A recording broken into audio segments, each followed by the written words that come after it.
Hello दोस्तों, aim of UGC NET JRF TGT PGT में आपका स्वागत है। दोस्तों, आज हम लोग हिंदी नाटक का विकास किस प्रकार से हुआ और किसने इसमें अपना महत्वपूर्ण योगदान दिया उसे देखेंगे।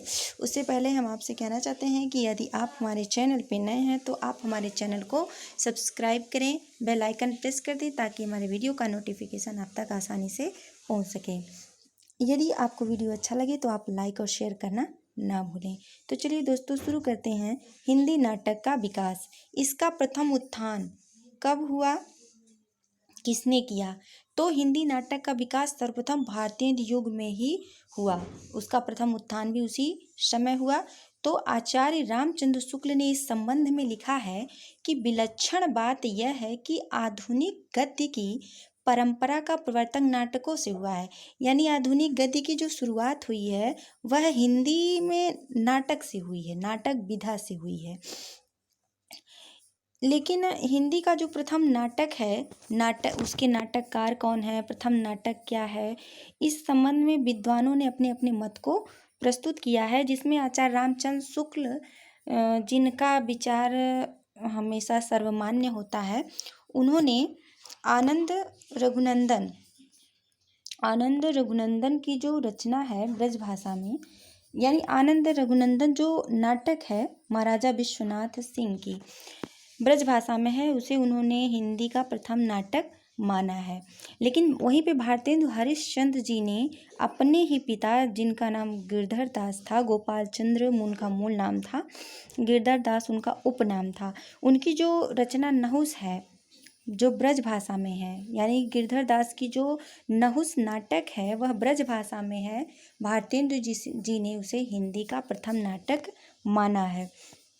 भारतेंदु ने अपनी पिता गिरधर दास, जिसका मूल नाम गोपाल चंद्र है, उनकी जो रचना है नहुस 1859 ईस्वी को आई थी, उसे उन्होंने हिंदी का प्रथम नाटक माना है।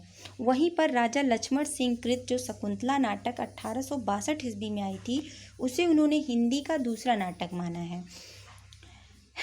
अपने ही द्वारा लिखित विद्या सुंदर जो 1868 ईस्वी में आई थी, उसे उन्होंने हिंदी गद्य का तीसरा नाटक माना है।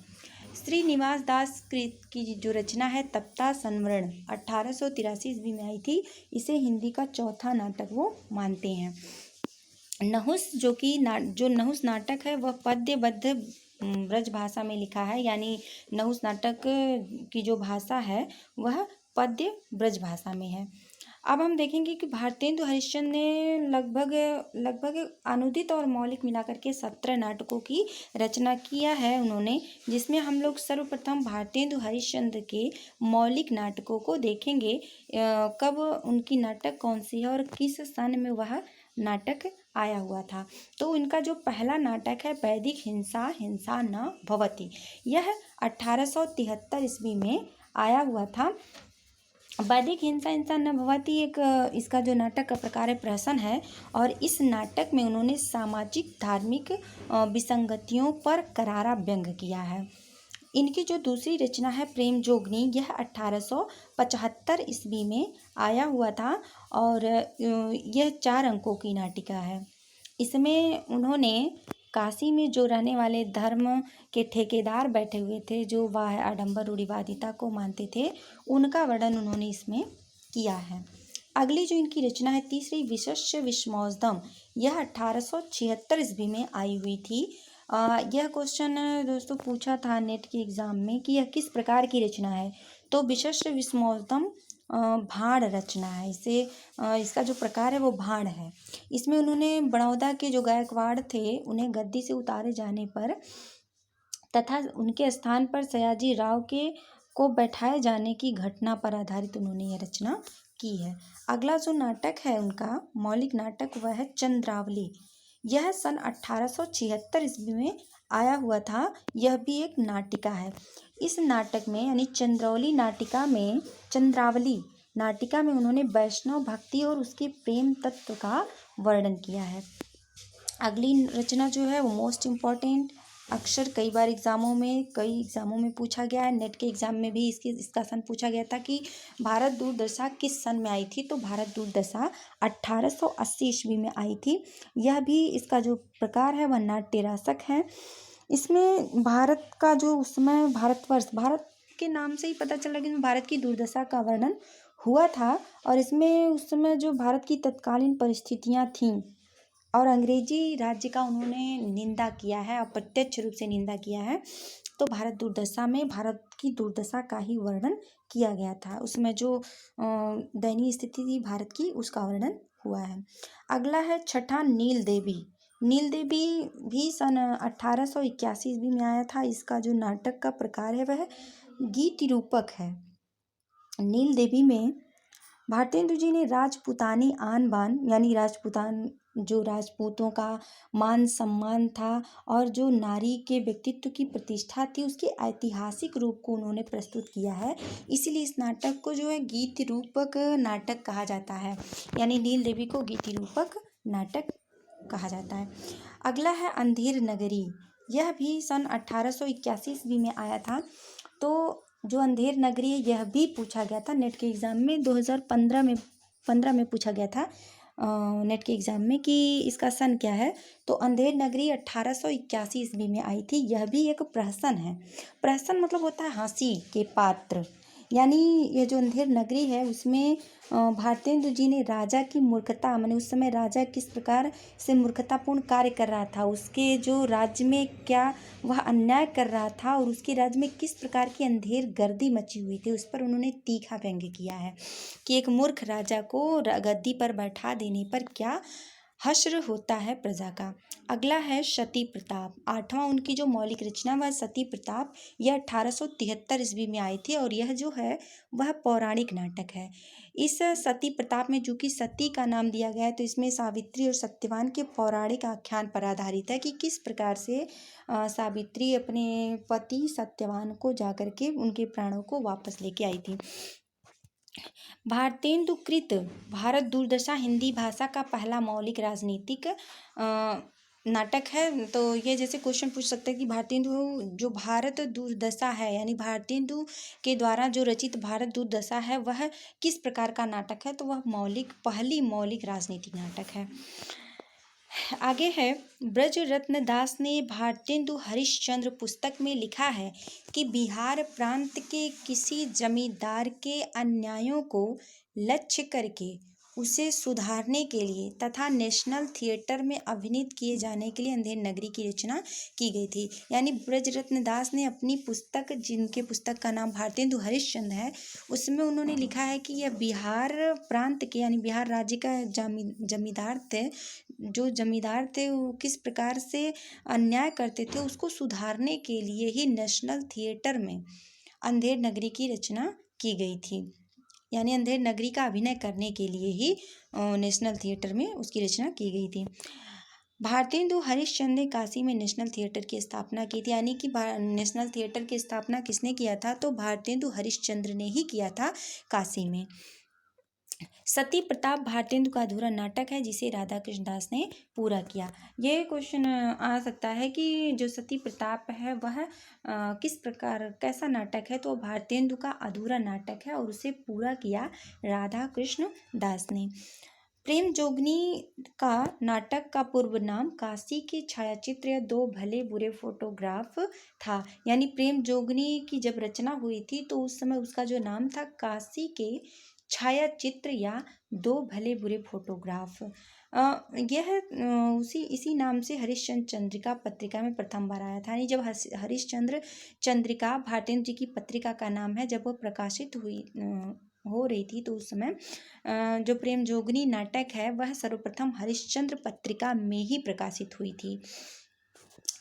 भारत जननी नील देवी, भारत दूरदशा और अंधेर नगरी की रचना भारतेंदु ने देश की वत्सलता अर्थात प्रेम, देश के प्रति अपने प्रेम को प्रदर्शित करने के उद्देश्य से भारतेंदु ने इन नाटकों की रचना की थी। भारतेंदु हिंदी के अकेले ऐसे प्रथम नाटककार हैं जिन्होंने अपनी मौलिकता और चिंतन को नाटक निबंध और अपने नाटक लेखक में प्रयुक्त नए प्रयोगों द्वारा प्रस्तुत किया। यानी भारतेंदु हिंदी के अकेले ऐसे प्रथम नाटककार हैं जिन्होंने अपनी मौलिकता यानी अपनी मौलिक चिंतन को जो उनकी रचना है, नाटक निबंध भारतेंदु जी की रचना का नाम है, उसे उन्होंने अपने नाट्य लेखक में प्रयुक्त नए प्रयोगों द्वारा प्रस्तुत किया। हर नीचे देखिए वही चीज़ दिया गया है कि भारतेंदु ने नाटक निबंध की रचना सन 1883 ईस्वी में किया था। अब तक तो हम लोग देख रहे थे भारतेंदु के मौलिक नाटकों की 8 मौलिक नाटक है जिसकी रचना उन्होंने की है।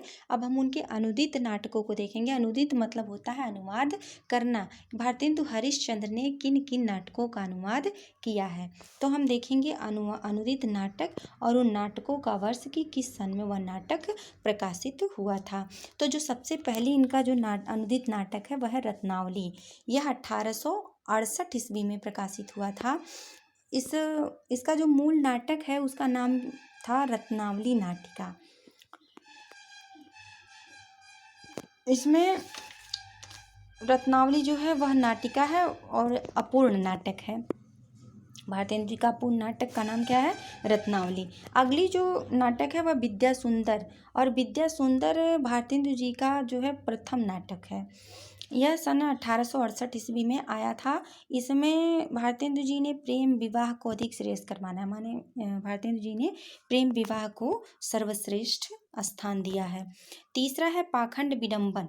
यह 1872 ईस्वी में आया हुआ था और यह रूपक है। पाखंड विडंबन 1872 में आया था, यह एक रूपक है। यह क्वेश्चन भी पूछा गया था कि जो पाखंड विडंबन का अनुवाद भारतेंदु जी ने किया है उसका जो मूल नाटक है उसका क्या नाम है, तो उसका नाम है प्रबोध चंद्रोदय।